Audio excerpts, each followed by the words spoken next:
folks, Ryan again with Ryan's Watch Reviews. So here we are today to talk about the illustrious Luch one-handed watch from Belarus.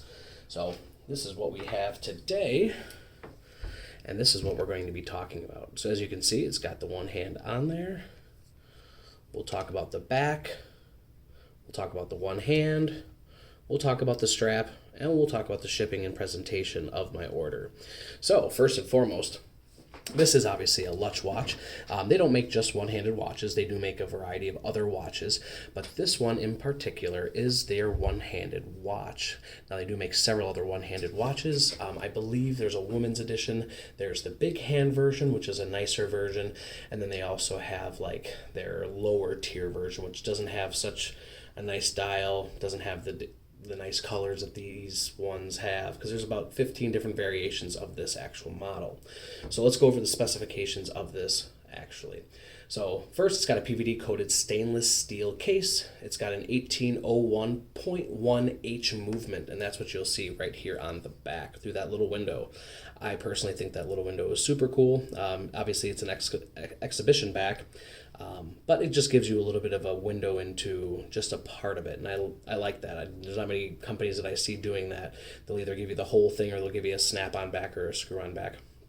So I thought that was a really wonderful touch, not to mention everything on here is in Belarusian, Russian. I'm not exactly sure. It's a language that I don't know, and some of these characters I'm not too familiar with. But anyways, moving along. So it's got that in-house movement. It's a 15 joule movement.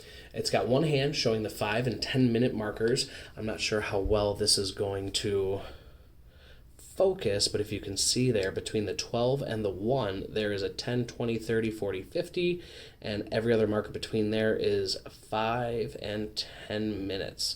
That way it gives you a little bit more of an accurate depiction instead of just at 10-minute markers.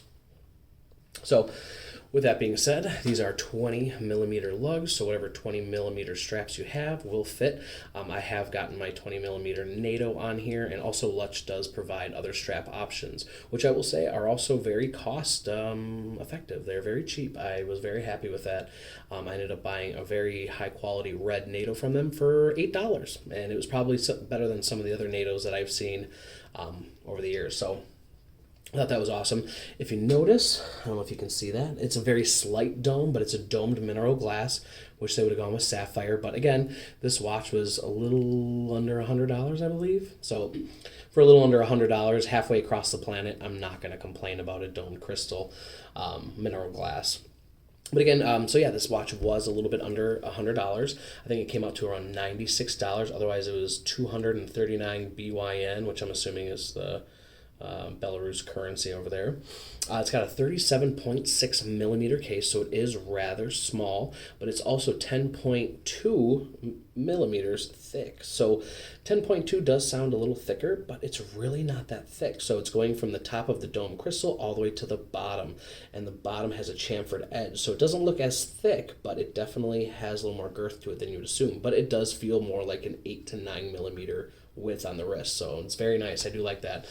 It's got a 3-bar rating, so up to 30 meters, so washing your hands is probably just fine. I wouldn't go above that. And with this strap, I would not take it into the shower or swimming ever. And yeah, the strap, again, we'll move on to the next part. So this strap has some markings on the inside, which I thought were a good touch. I'm not exactly sure what that word is, but I'm sure I could figure it out if I really tried. It's also got the Luch logo up here in the 1953, which is the year that they had started their watch factory, which I thought Luch has a very interesting and extensive background, and that's one thing that I really liked about Luch. Luch, I'm not sure if I'm even saying it right. And then some of the other little things that I thought were a nice add-on was the fact that the clasp is signed with their logo, and I know you're not going to see this one, but I promise you, on the crown is actually their logo as well. And it's a very small crown, especially for a manual winding movement. So, but yeah, it works pretty well. Now let's move on to a little bit more of the negatives, which I will admit there aren't many. I do enjoy this type of watch, so I do have to say I don't mind the size. I'm okay with that. I know some people are into the bigger watches. This, however, does kind of fit into my dress watch category. It slides very well underneath a cuff. I was wearing cuffs earlier until I rolled them up, But yeah, as you can see, it does kind of fit more like a dress watch, if you will. That's why one of the reasons I really liked it. Unfortunately, though, this and I believe many of the other one-handed Luch watches do not come with any lume. So there is no lume. It is completely pitch black in the dark, so you will not be able to read this bad boy. Also, another con, if you do have any sort of eye impairment or you have a hard time seeing, small things, this might not be the watch for you. Again, like I said, it shows you the 5, 10 minute increments here on the watch, and if you can't see that at a glance like that, it's going to be a little difficult. So also, if you're one of those individuals who likes to see their seconds sweeping by or ticking by or watching that movement go, that's kind of out the window. So with one hand, it maybe moves that much within 10 minutes. So that's another thing to consider. The watch is not broken. You can definitely see on the inside from the back that it's moving and ticking, and it does move along. I don't see too many. I don't think it's off. I maybe saw, a 30-second difference in a day. So it's definitely a pretty accurate watch. But yes, with that, though, it does read and move a bit slow. So that's another thing to consider. Also, the power reserve, as I'm going to say, now I couldn't find anything on it, but I'm going to say it's probably close to a 36 to 40 hour power reserve. There's been plenty of times where I'll put it down at the end of the night. I'll walk in, at the end of the day of work, I'll put this down on my dresser. I'll come back the next day after work, and it's still ticking. So easily 24 hours, and then most times the next day it's still going.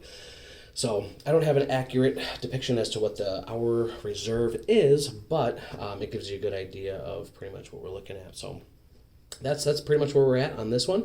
Let's take a deep dive and get real close to this thing.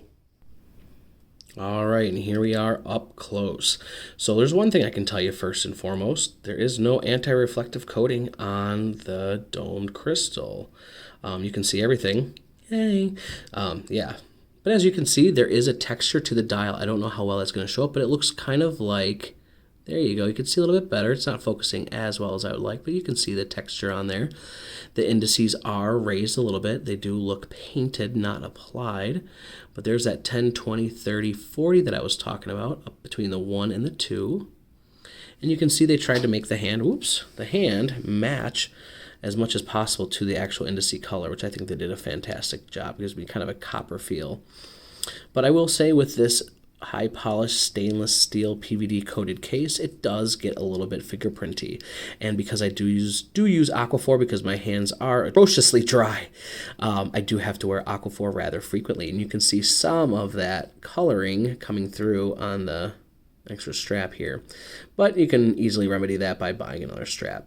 Now, I did mention before that we would go over my experience and my shipment. So the shipment did take about a month to about a month and a half. I will say it was definitely well worth the wait. I was extremely excited when I received this piece, and I was not disappointed in the least. They were very upfront about the time that it was going to take, as it is halfway across the planet, so I can't complain. Then again, they are in Belarus, so I'm sure they deal with that on a frequent basis, as I'm assuming Belarusians aren't probably the only people who are buying these watches. Unfortunately, I cannot really tell you what the writing on these mean. I can kind of decipher a little bit in here with the movement over here and the water resistance rating. I'm assuming this has something to do with probably where it was made or something along those lines, but the top I'm not too sure, and the far right over here I'm not too sure either. But how nice is that movement? How good does that look? Now, I have not snapped this off or taken a look at it, but I do really enjoy the snapback cover here. It's really nice. So this is the up close. Again, when I received my watch, I thought it was super cool. They included a bag, as if I shopped at their boutique, included the full receipt and all the hang tags with everything. Plus this box that this watch came in was very nice. Unfortunately, I do not have that with me here, but it was a very cool box. I'm not going to lie. I thought that was awesome. The strap is very good. It's already starting to not crack, but show stress fractures in there, as I am wearing it pretty frequently, taking it on and off. But yeah, so this is it up close, guys. I don't see many reviews for this watch, so I hope that you guys find this useful. If you have any questions, please leave them in the comments. Otherwise, feel free to email me. And you guys have yourself a wonderful day. Thank you.